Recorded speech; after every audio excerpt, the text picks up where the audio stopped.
আমি যতদূর জানি যে আজকে যে মানুষটার স্মৃতিচারণের মজলিসে এসে বসেছেন আপনি, জি, জীবনের শেষ রাতের তাহাজ্জুদের নামাজটাও তিনি আদায় করেছেন।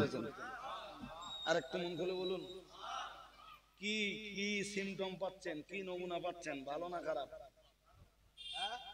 এই বেডে শুয়ে 3 মাস নামাজ নষ্ট, জানি না যে 3 মাস নামাজ নষ্ট হচ্ছে।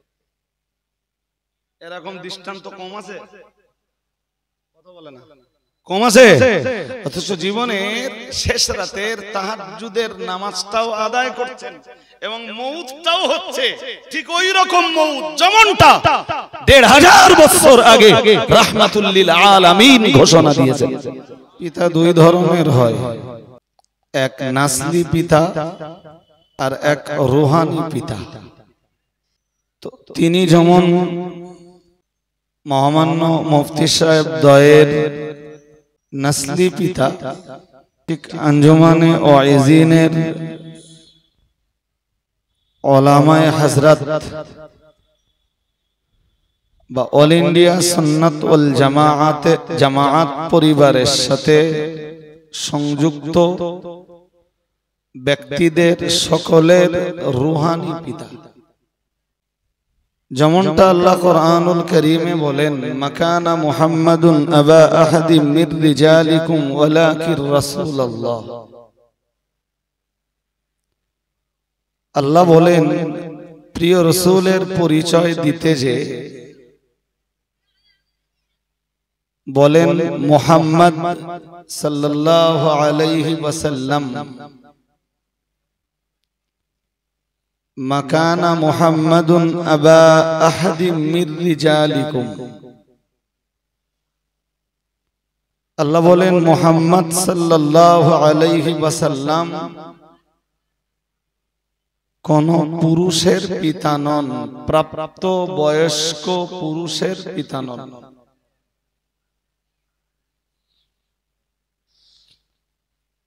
পরে আরেকটা কথা বলেছেন, ওয়ালাকির রাসূলুল্লাহ, তবে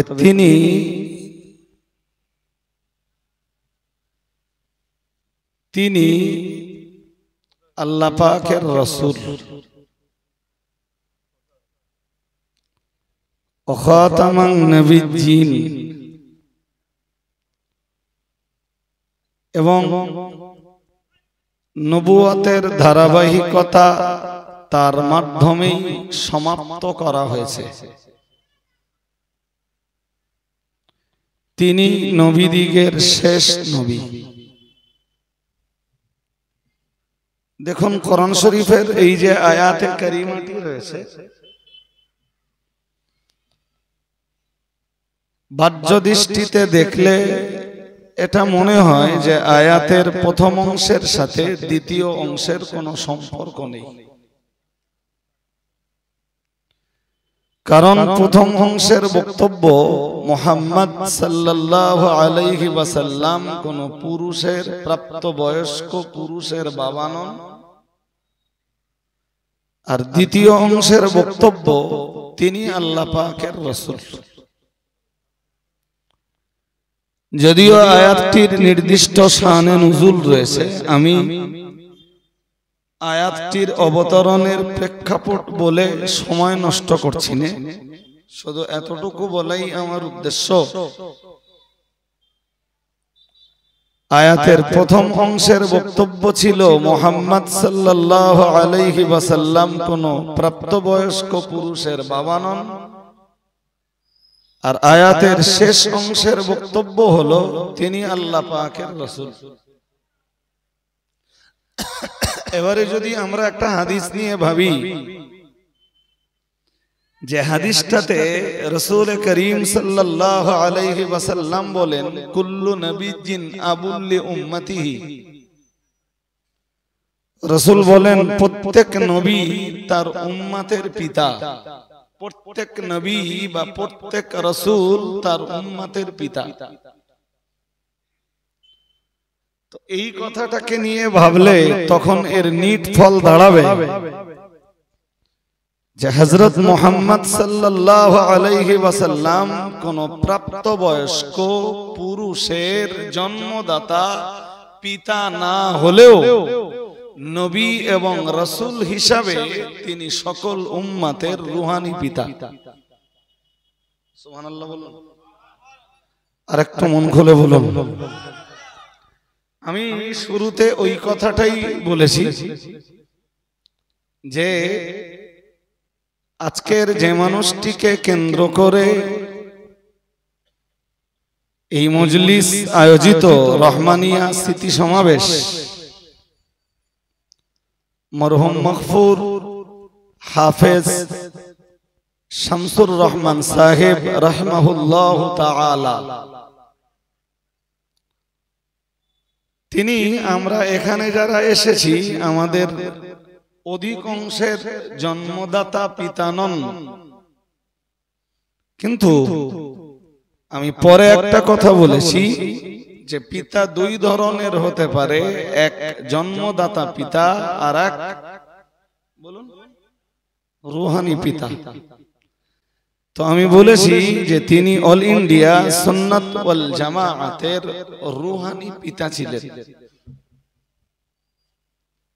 আজকে সারা বাংলা জুড়ে আপনারা অল ইন্ডিয়া সুন্নাত ওয়াল জামাআতের যে কর্মকাণ্ড দেখছেন, তিনি ছিলেন এই কর্মকাণ্ডের টোটাল কর্মকাণ্ডের পথপ্রদর্শক। সারা বাংলায় অনেক আলেম, অনেক হাফেজ, অনেক মৌলানা, অনেক মুফতি, অনেক বক্তা, অনেক পীর সাহেব, অনেক পীরজাদা, কিন্তু এরপরেও দায়িত্ববান আলেম, দায়িত্ববান হাফেজ, দায়িত্বশীল পীর সাহেব, দায়িত্বশীল পীরজাদার খুব অভাব। যারা পিছিয়ে পড়া এই সমাজকে নিয়ে ভাববে, যারা এই পিছিয়ে পড়া মুসলিম কমিউনিটিকে নিয়ে ভাববে, এই জাতীয় আলেম, হাফেজ, মৌলানা, পীর, পীর সাহেব, পীরজাদা, হুজুরের সংখ্যা খুব নগণ্য।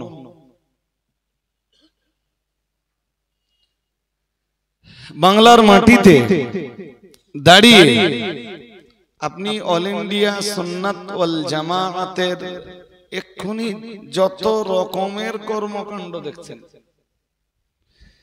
চাই সে ছেলেদের মাদ্রাসা হোক, চাই সে মেয়েদের মাদ্রাসা হোক, চাই সে তাহাফুজে দ্বীনের অন্য কোন প্রোগ্রাম হোক, চাই সে খিদমতে খালকের কোন কাজ হোক, যেটাই হোক, অল ইন্ডিয়া সুন্নাত ওয়াল জামাআত সারা বাংলা জুড়ে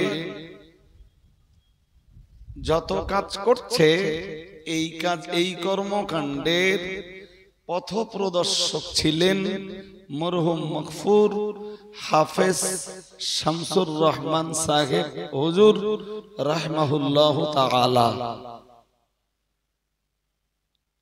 কোনো সন্দেহ নেই, তিনি এই রাস্তা যদি না দেখাতেন তাহলে হয়তো বাংলার যে সমস্ত ওলামায়ে হযরত, ওলামায়ে দ্বীন আজকে মানে কিছুটা হলেও তাহাফুজে দ্বীন ও খিদমতে খালকের সাথে সম্পৃক্ত, হয়তো এইটুকু তাহাফুজে দ্বীনের এইটুকু কাজ এবং খিদমতে খালকের এইটুকু কাজও এইসব আলেম, এইসব হাফেজ, মৌলানা, কারি, মুফতি, হুজুর হযরত দ্বারাতে, হুজুর হযরতদের দ্বারাতে হয়তো পসিবল হতো না। রাস্তাটা তিনি দেখিয়েছিলেন, তাই তিনি এই ওলামা সমাজের রূহানি পিতা। আমি যদিও ওনার সম্বন্ধে খুব বেশি কিছু জানি না, তবে যেটুকু ওঠা বসা, যেটুকু চলাফেরা দেখেছি, যদি কোরআন এবং সুন্নাহের আলোকে তাকে এক্সপ্লানেশন করা হয়, ব্যাখ্যা করা হয়, তো আমরা বেশ কতগুলো জিনিস খুব স্পষ্টভাবে দেখতে পাবো। যেমন বুঝবার জন্য আমি কোরআনের দুটো আয়াত পড়েছিলাম শুরুতে, এই দুটো আয়াত বুঝুন, বুঝলে কিছু কথা বুঝবেন।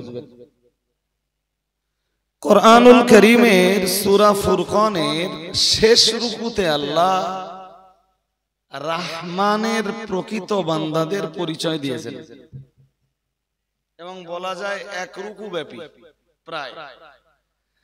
প্রায় এক রুকু ধরে আল্লাহ তার বান্দাদের তথা রহমানের বান্দাদের পরিচয় দিয়েছেন।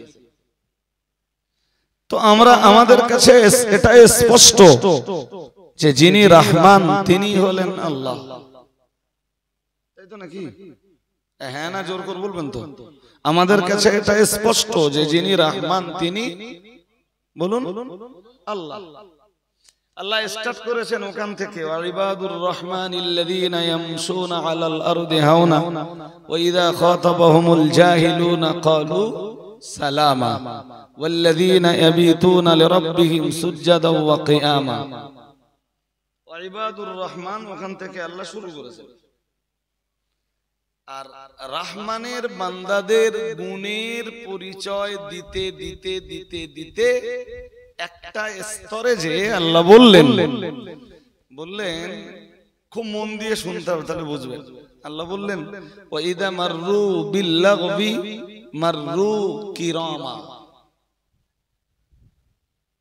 আমি আরেকটা আয়াত পড়েছি সেটাও পড়বো, সেটা সূরা মুমিনুন থেকে। আল্লাহ বলেন ওয়াল্লাযীনা হুম আনিল লাগবি মুরিদুন। সূরা ফুরকান থেকে যে আয়াতটা পড়েছি সেটা আগে বলে নেই। আল্লাহ এই আয়াতে বলেন আর রহমানের বান্দাদের আরেকটা গুণ হলো রহমানের বান্দারা যখন এমন কোন পরিবেশ বা এমন কোন কন্ডিশন বা এমন কোন পরিস্থিতির সম্মুখীন হয়, যে পরিবেশে যে মহলে লঘু কাজকাম চলছে অথবা লঘু কথাবার্তা চলছে, আমার কথা কি বুঝতেছেন না মন অন্যদিকে আছে? এই আয়াতটা বুঝবেন তাহলে মানুষটাকে চিনবেন। একটা মানুষকে চিনতে গেলে তাকে দেখতে হবে কোরআন এবং সুন্নাহের, কোরআন এবং হাদিসের আয়না। যে কোনো মানুষকে কোরআন এবং হাদিসের আয়না দিয়ে দেখলে মানুষটার স্বচ্ছতা কতটা, পরিচ্ছন্নতা কতটা, মানুষটার জীবনের পবিত্রতা কতটা, মানুষটা কতটা মান্যবর, মানুষটা মানুষের জন্য মডেল হতে পারেন কিনা, এগুলো পুরো স্পষ্ট হয়ে যায়। দেখুন আজকের সমাজে হুজুর বলে জিন্দাবাদ দেওয়ার লোকের অভাব নেই, পীর সাহেব কেবলা বলে জিন্দাবাদ দেওয়ার লোকের অভাব নেই।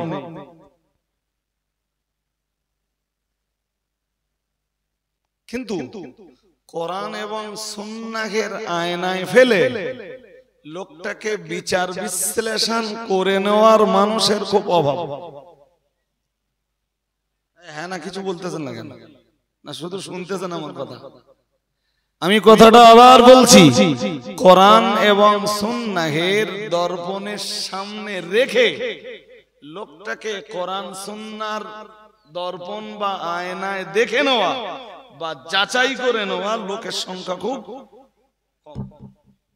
এই জন্য আমি ওই আয়াতটা পড়েছি। আল্লাহ বলেন ওয়াইদা মাররু বিল্লাগবি, আর রহমানের বান্দারা, রহমানের বান্দা মানে কার বান্দা? আল্লাহর বান্দারা। তা আল্লাহর খাঁটি খালেস বান্দা কারা? আল্লাহ পরিচয় দিচ্ছেন তাদের। আল্লাহ বলেন ওয়াইদা মাররু বিল্লাগবি, যখন তারা এমন কোন মজলিস, এমন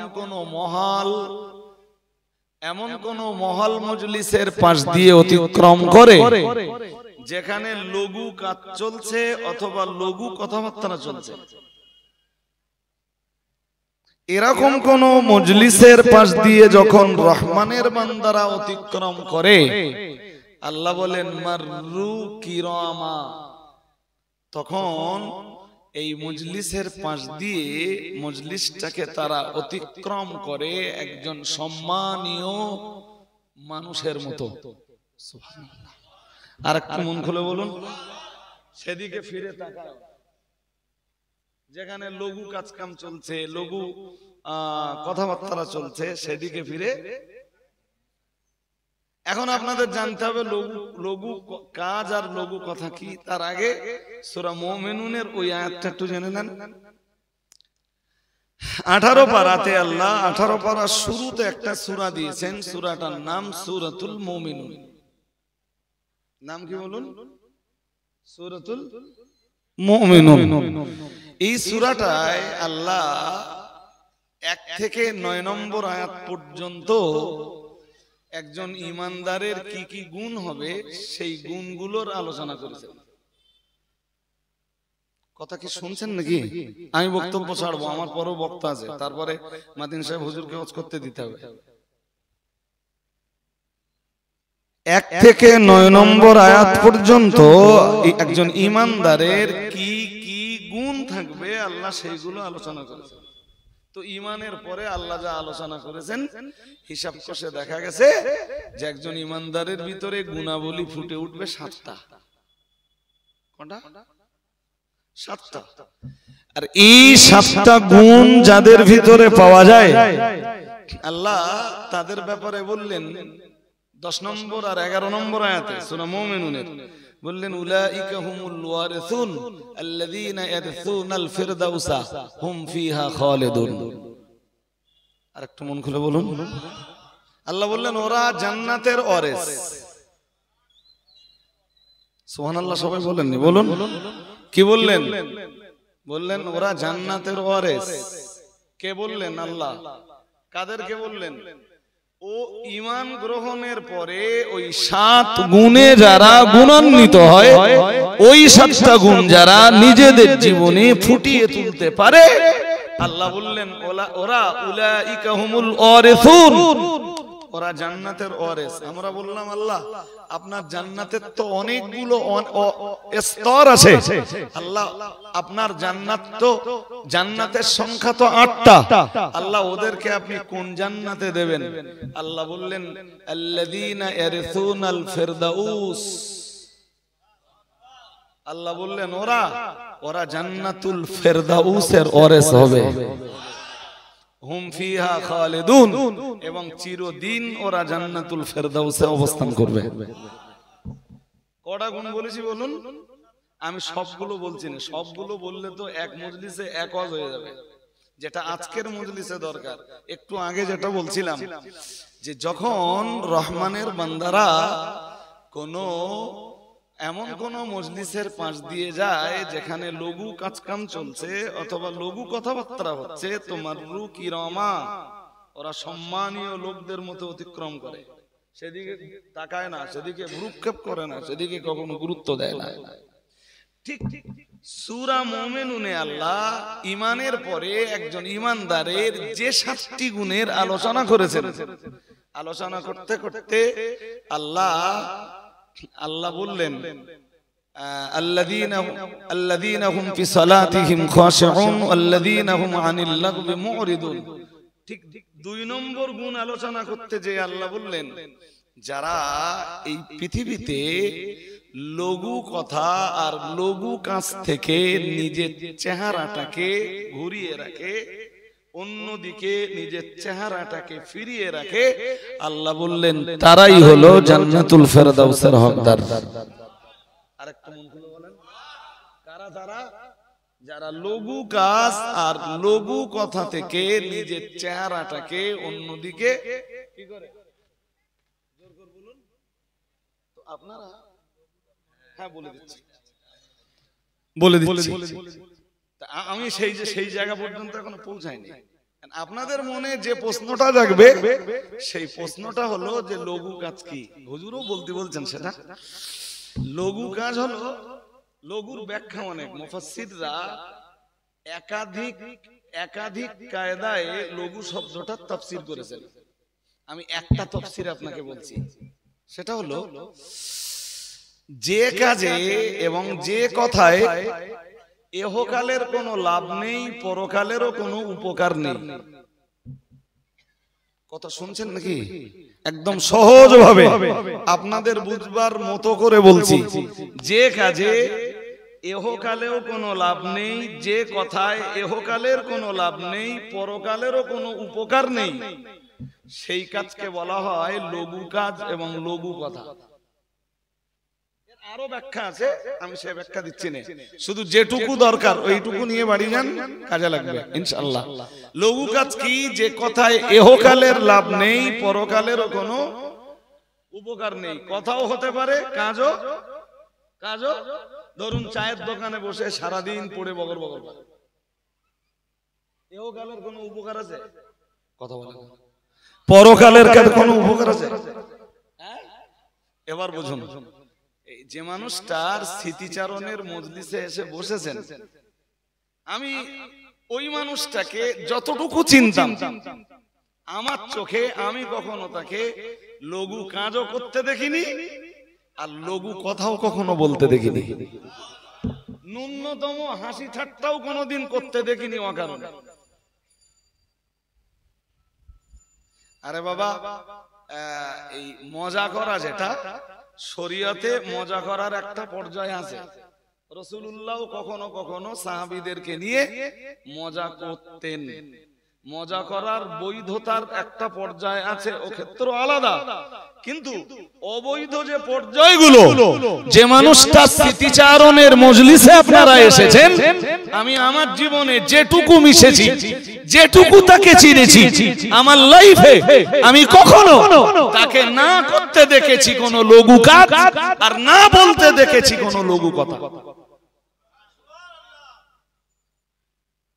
অথচ কত পীর নামীয় ব্যক্তির দরবারে যাবেন, কত পীরজাদা নামীয় ব্যক্তির দরবারে যাবেন, হুজুরে আলার দরবারে যাবেন, কত মহান ব্যক্তির দরবারে যাবেন, যে দেখবেন ঠাট্টা চলছে, পাখামি চলছে, অকারণে আড্ডা চলছে।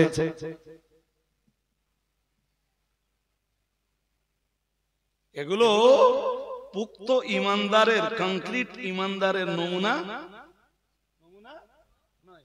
এবং কখনো এটাও দেখেছি যে আপনারা যে মানুষটা স্মৃতিচারণের মজলিসে এসে বসেছেন, এই আলেম সমাজকে যদি একটু হাসি ঠাট্টা করতে দেখতেন, সঙ্গে সঙ্গে বকাঝকা করতেন এজ এ গার্জিয়ান। কথা শুনছেন নাকি? হ্যাঁ, হাসি ঠাট্টা যারা করছে তারা হয়তো কেউ আলেম, হয়তো কেউ হাফেজ, হয়তো কেউ মুফতি, হয়তো কেউ মাওলানা। একটু করতে দেখলে বকাঝকা করতেন। এবং এ কথা আমার চাইতে মুফতি সাহেব, মাদিন সাহেবরা আরো অনেক ভালো জানবেন। আমার কথা কি বুঝতেছেন নাকি ভাই? ওটা গেল তো এক পর্যায়ে। আর একটা পর্যায়ে আমার জীবনে, আমার চোখে যেটা দেখা, সেটা হলো ধরুন সাংগঠনিক কোন এক পর্যায়ের আলোচনা চলছে, তো ধরুন যদি গরমের সময়ই ধরি, তা এখন ধরুন আসরের রক্ত হচ্ছে 4টের পরে, মানে জোহরের নামাজের লম্বা সময়। তা ধরুন 2টো বেজে গেছে, তখনও জোহরের নামাজ পড়া হয়নি। মজলিসে সব কারা? আলেম, হাফেজ, মৌলানা, মুফতি, কারি, ওয়াইজ, নাসে, এনাদের মজলিসেই হয়তো কোনো একটা বিষয় নিয়ে আলোচনা চলতে চলতে একটু লম্বা হয়ে গেছে। তো আমরা দেখতাম যে আজকের যে মানুষটা স্মৃতিচারণের মজলিসে এসছেন, উনি বলতেন তোমরা এই নামাজ বাদ দিয়ে লম্বা আলোচনা করছো, এই আলোচনা তো নামাজ পড়েও করা যাবে। আমার কথা বুঝতেছেন নাকি? এখন আর এই কোন মজলিসে আলোচনা লম্বা হয়ে গেলে এই কথাটা বলবার মানুষ নেই। আমরা হয়তো আলোচনা যে বিষয়টাকে নিয়ে করছি, বিষয়টাও ভালো, জোহরের নামাজের ওয়াক্তও আছে, কিন্তু এরপরেও তিনি বলতেন আলোচনা পরে হবে, আগে নামাজ পড়ে নাও। ঠিক যে কথাটা রাসূলুল্লাহ যুদ্ধের ময়দানে বলতেন নামাজের সময় হয়েছে, আগে নামাজ আদায় করে নাও। একদল যাও নামাজ পড়ো, আর একদল যুদ্ধ করো। সুবহানাল্লাহ বলুন।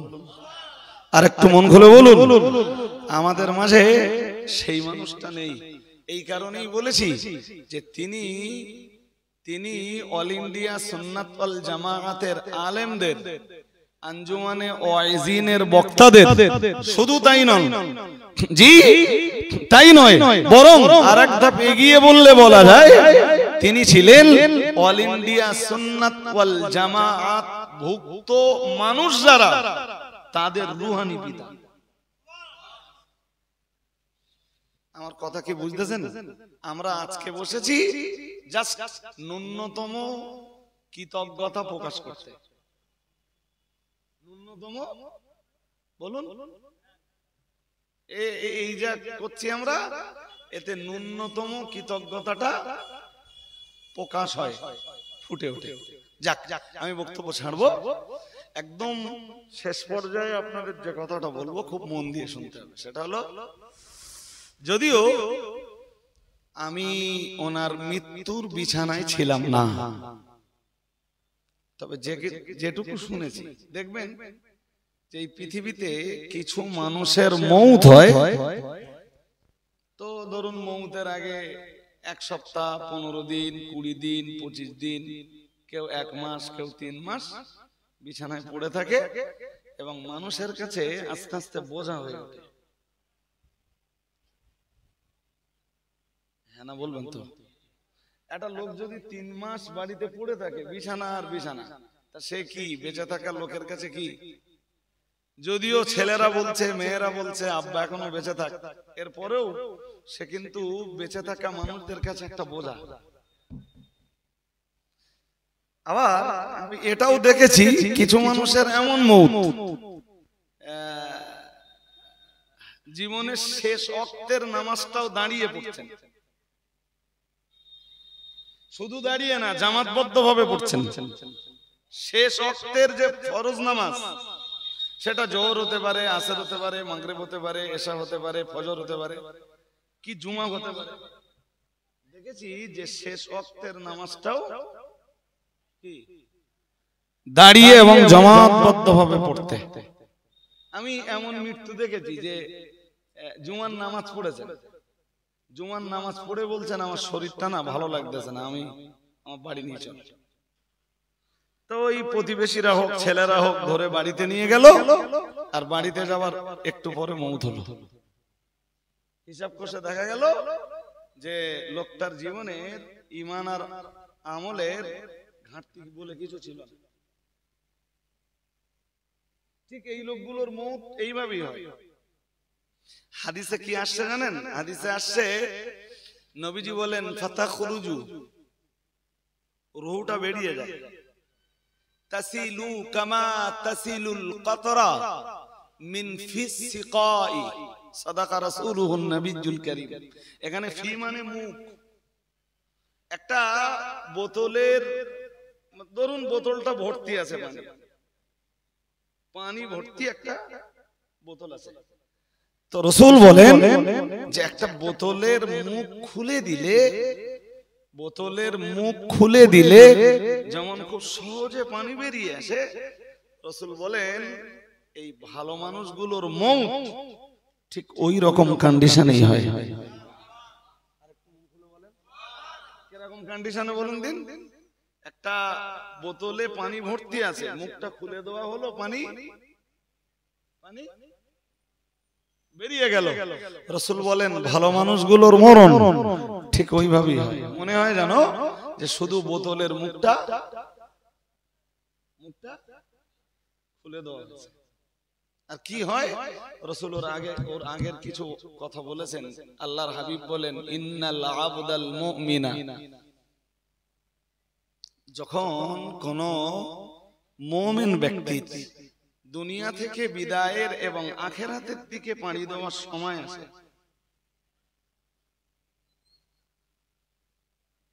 ইযা কানা মিন ইনকিতাঈদ দুনিয়া ওয়া ইকবালিল ইলাল আখিরা, রাসূল বলেছেন যখন কোন মুমিন বান্দার দুনিয়া ত্যাগ করার এবং আখিরাত দিকে আখিরাতের দিকে পাড়ি দেওয়ার সময় হয়, রাসূল করিম সাল্লাল্লাহু আলাইহি ওয়াসাল্লাম বলেন, নাযালা ইলাইহি মালাইকাতুম মিনাস সামা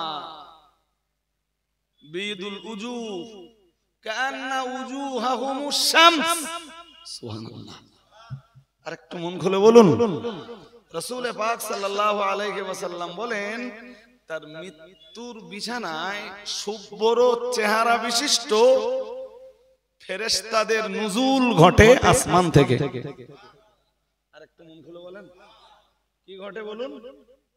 শুভ্র চেহারা বিশিষ্ট ফেরেশতাদের নুজুল ঘটে কোথা থেকে? নবীজি বলেন মিনাস সামা, আসমান থেকে। তাদের চেহারা শুভ্রতা কতটা? রাসূল বলেন কান্না উজুহাহুমুশ শামস। আল্লাহর হাবিব বলেন তাদের চেহারা থেকে মনে হয় যে সূর্যোদয় ঘটছে। আরেকটু মন খুলে বলেন, তারা বসে যায় এই মুমূর্ষু ব্যক্তির জান কবজের একটু আগে। মুমূর্ষু ব্যক্তির জান কবজের আগে এই মুমূর্ষু লোকটার বিছানাতে বসে পড়ে। এমনকি যতদূর পর্যন্ত এই মুমূর্ষু লোকটার দৃষ্টি যতদূর পর্যন্ত পৌঁছায়, রাহমাতের এই শুভ্র চেহারা বিশিষ্ট ফেরেশতারা তত দূর পর্যন্ত বসে যায়। রাসূল বলেন মা হুম কাফানুম মিন আকফানিল জান্নাহ। আল্লাহর হাবিব বলেন তাদের কাছে থাকে বেহেশতি কাফন। কি থাকে? কি কাজে লাগবে? কথা বলেন। আরে বাবা, মানুষ মরে গেলে কাফন তো আমরা দেই, তো ফেরেশতারা এই দলবদ্ধ ভাবে শুভ্র চেহারা নিয়ে হাজির হয়েছে এবং এই মুমূর্ষু লোকটার দৃষ্টি বরাবর বসে গেছে। কি কাজে লাগবে? তাদের কাছে প্রত্যেকের কাছে কাফন। মাহুম কাফানুম মিন আকফানিল জান্নাহ ওয়া হানুতুম মিন হানুতিল জান্নাহ। আল্লাহর হাবিব বলেন একদিকে তাদের কাছে থাকে বেহেশতি কাফন, আর একদিকে তাদের কাছে থাকে বেহেশতি সুগন্ধি। আরেকটু মন খুলে বলেন, এই সুগন্ধির বা কি কাজে লাগে, এই কাফনের বা কি কাজে লাগে? মরে গেলে তো বেঁচে থাকা লোকেরাই মরা মানুষকে কাফন দেয়। জি, মরা মানুষকে বেঁচে থাকা লোকেরা কাফন দেয় দেহের, কিন্তু রুহুটা বেরিয়ে যাওয়ার পরে ওই বেহেশতি কাফনে, আর ওই বেহেশতি কাফনে হানুত মিশ্রিত, সুগন্ধি মিশ্রিত, ওই সুগন্ধি মিশ্রিত কাপড়টাতে রহমতের ফেরেশতারা রুহুটাকে জড়িয়ে নেয়। আর একটু মন খুলে বলুন। এরপরে রাসূলুল্লাহ বলেন যে এরপরে ফেরেশতা আজরাইলের আগমন ঘটে। কার? মালাকুল মউতের আগমন ঘটে। হাদিসে রাসূল বলেন ফায়াজলিসু ইনদা রাসিহি, এবং ফেরেশতা আজরাইল মালাকুল মউত ওই মুমূর্ষু লোকটার মাথার কাছে বসে। মাথার কাছে বসে ওকে সুসংবাদ শোনায়, যে কথাটা কোরআন বলেছে ইন্নাল্লাযীনা ক্বালু রাব্বুনাল্লাহ সুম্মা ইসতাকামু তাতানাজ্জালু আলাইহিমুল মালায়েকা। সুবহানাল্লাহ। পৃথিবীতে যারা বলে আল্লাহ আমাদের রব, এরপরে ওই কথাটার উপরে যারা জীবনকে প্রতিষ্ঠিত করে, আল্লাহ বলেন তাতানাজ্জালু আলাইহিমুল মালায়েকা, ওদের মউতের সময়, ওদের মৃত্যুর বিছানায় আল্লাহর রহমতের ফেরেশতাদের আগমন ঘটে। কোরআন যা বলছে হাদিসও তাই বলছে। এরপরে কি ঘটে? রাসূল বললেন মানে মালাকুল মউত ফেরেশতা আজরাইল আলাইহিস সালাম বলেন হে প্রশান্ত আত্মা, তুমি সন্তুষ্ট চিত্তে বেরিয়ে এসো, যেটা কোরআন কারীমে আল্লাহ বলেন ইয়া আইয়াতুহান নাফসুল মুতমাইন্না ইরজিই ইলা রাব্বিকা রাদিয়াতাম মারদিয়া ফাদখুলি ফি ইবাদি ওয়াদখুলি জান্নাতি। আমার এসব কথা ব্যাখ্যা করে বলবার অবকাশ নেই, শুধু বিষয়টা ধরিয়ে দিচ্ছি। রাসূল বলেন সেই সময় কি ঘটে? আল্লাহর হাবিব বলেন ফাতাখরুজু তাসিলু কামা তাসিলুল কতরাতু মিন ফি সিকাই। আল্লাহর হাবিব বলেন একটি বোতলের মুখ খুলে দিলে বোতল থেকে পানি পড়তে যেমন কোনো অসুবিধা হয় না, যেভাবে পানি পড়ে, রাসূল বলেন দুনিয়ার এই ভালো মানুষগুলোর জান ঠিক ওইভাবেই কবজ হয়। আর একটু মন খুলে বলুন, আমি যতদূর জানি যে আজকে যে মানুষটার স্মৃতিচারণের মজলিসে এসে বসেছেন আপনি, জি, জীবনের শেষ রাতের তাহাজ্জুদের নামাজটাও তিনি আদায় করেছেন। আরেকটু মন খুলে বলুন, কি কি সিমটম পাচ্ছেন, কি নমুনা পাচ্ছেন, ভালো না খারাপ? এই বেডে শুয়ে 3 মাস নামাজ নষ্ট, জানি না যে 3 মাস নামাজ নষ্ট হচ্ছে। এরকম দৃষ্টান্ত কম আছে? কথা বলে না, কম আছে? অথচ জীবনের শেষ রাতের তাহাজ্জুদের নামাজটাও আদায় করছেন এবং মউতটাও হচ্ছে ঠিক ওই রকম মউত যেমনটা 1500 বছর আগে রাহমাতুল লিল আলামিন ঘোষণা দিয়েছেন। আল্লাহ তার রূহানি নেক দোয়া আমাদের নসিবে কবুল করুন, বলুন আমিন। অনেক বক্তারাই রয়েছেন, সবাইকে যদি একটু একটু করে এইভাবে বলতে দেই না, আমি তো বললে আরো খানিকটা বলতে পারবো না, পারবো না? পারবো। কোরআন হাদিসকে অ্যাটাচ করে আমি বলতে পারবো ইনশাআল্লাহ, জি। বাট আরো বক্তারা রয়েছেন, তাদেরকে সুযোগ দিতে হবে। আর এমনি তো দেখেছেন যে প্রচারে যে আমি আহ্বায়ক, আর আমি যদি আহ্বায়ক হয়ে একটু বেশি খেয়ে নেই, লোকে আবার খারাপ বলবে। এই জন্য আমি আর বলছি না, এই পর্যন্ত আমার বক্তব্যের ইতি। আবার দোয়া চাইছি, আল্লাহ তার রূহানি নেক দোয়া আমাদের নসিবে কবুল করুন, বলুন আমিন, বলুন আমিন।